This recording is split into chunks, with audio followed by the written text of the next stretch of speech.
জামাতের শুনতেছি বাতাস করতেছে, আগে শেখ হাসিনারে বাতাস করছে এবং বলছে শেখ হাসিনা যদি বাংলাদেশে না থাকতো ইসলাম নাকি ধ্বংস হয়ে যেত। শেখ হাসিনাকে হরজত উপাধি দিয়েছিল, এটা আপনি জানেন কিনা আমি জানি না। চরমনায় আকিদাগত বিরোধ আছে, আকিদাগত বিরোধ। এখন আকিদাগত বিরোধ কোথায় গেল কে জানে। এখন আপনার কি করলো, তারা হাসিনা যখন পলাই গেল, এখন এই ফাঁকা হাত ফাঁকা কারে বালাবে, বাতাস করবে। এখন ইসলাম জামাত ইসলামকে তারা বাতাস করা শুরু করবে, বুঝছেন। তারা কিন্তু এটাই বলছিল সরমনা পীর সাহেব, যে একবার বলছিল যখন তিনি বরিশালে মেয়র দাঁড়াইয়া ঘুষি খেয়ে একটা দাঁত পড়ে গেল, আওয়ামী লীগের ঘুষি খেয়ে, তখন তিনি বলছিল যে কি কথা জানি বলেছিল, এর মধ্যে বলে যাচ্ছি, হ্যাঁ, তিনি বলছিল না জামাত ইসলামের সাথে কি একটা দ্বন্দ্বে, আওয়ামী লীগের সাথে দ্বন্দ্বে না, জামাত ইসলামের সাথে দ্বন্দ্বে বলছিল যে যেই দেশে ইসলাম কায়েম হবে, জামাত ইসলাম কায়েম করবে, জামাত ইসলাম ক্ষমতা যাবে, সেই দেশে নাকি ইহুদির দরকার নাই, ওটা ইহুদির দেশ হয়ে যাবে। এটা কিন্তু তারা বলছে, আমার কথা না। চরমনায় পীর বলছেন আজকে তারা বাতাস করে জামাত ইসলামকে, কেন বিএনপি যাতে ক্ষমতা আসতে না পারে। যদিও এখানে রাজনীতির কথা বলতে আমি চাই না, রাজনীতি দরকার নাই, এটা আমার ভুল হবে। এটা একটা সুন্নি কনফারেন্স, ইসলামের কথা হবে, ইসলামের ভুল ত্রুটির কথা হবে।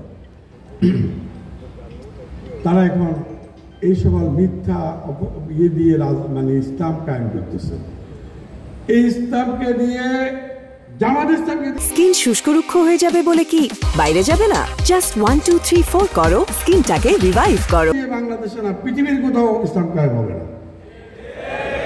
জামাত ইসলামের জন্ম হয়েছে 50-40 সালের আগে, আমার 49 সালে আওয়ামী লীগের জন্ম হয়েছে কলকাতায়। আওয়ামী লীগেরও আগে জামাত ইসলামের জন্ম হয়েছে সেই বৃহত্তর ভারতে।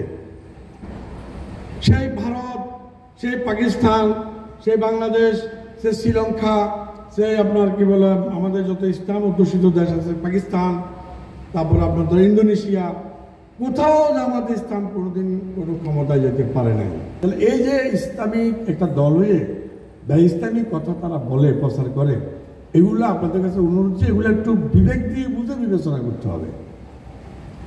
এরপর আসেন, তারা প্রথম বলছে নারী নেতৃত্ব হারাম, নারী নেতৃত্ব হারাম, নারী পর্দার ভিতরে থাকতে হবে। এখনো দেখতাম দুই একটা এলাকায় কি ডক্টর কি জানি একজন জামাত ইসলামের ডক্টর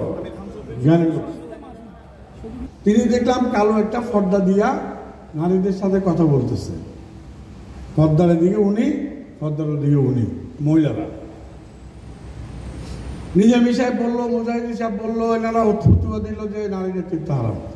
কয়েকদিন পরে দেখলাম যে ওনার শেখ হাসিনার সাথে একেবারে এইভাবে সামনে গিয়ে শেখ হাসিনা গালের লয় গাল লাগাই এবং সংসদে কথা বলতেছে। কে? নিজামী সাহেব। ছবিগুলো আছে, যারা ফেসবুক চালান এগুলো খুঁজে পাবে, গুগলে চার্জ দেন নিজামী আর হাসিনা, এই নাম দিয়ে চাপ দেন নিজামী হাসিনার ছবি, এটা দেখলে চলে আসবে। তাহলে নারী নেতৃত্ব কিভাবে হারাম হলো? তারপর যখন তারা ওইখানে মাইল খেয়ে এক সিট পাইয়া আইলো দৌড়াই বিএনপি গেছে, বিএনপি গেছে দৌড়ে আসার পরে এখন দেখা যায় যে খালেদা জিয়ার ডাইনে একজন বসে, খালেদা জিয়ার বাঁয়ে একজন বসে। এখন গিয়ে নারী নেতৃত্ব হারাম, খেয়াল করে। এবার বললো কি টেলিভিশনে ছবি দেখা, এইটা দেখা, সেটা দেখা হারাম। এখন এই যে টেলিভিশনের ইউটিউব তো বেশিরভাগ টেলিভিশনে চলে।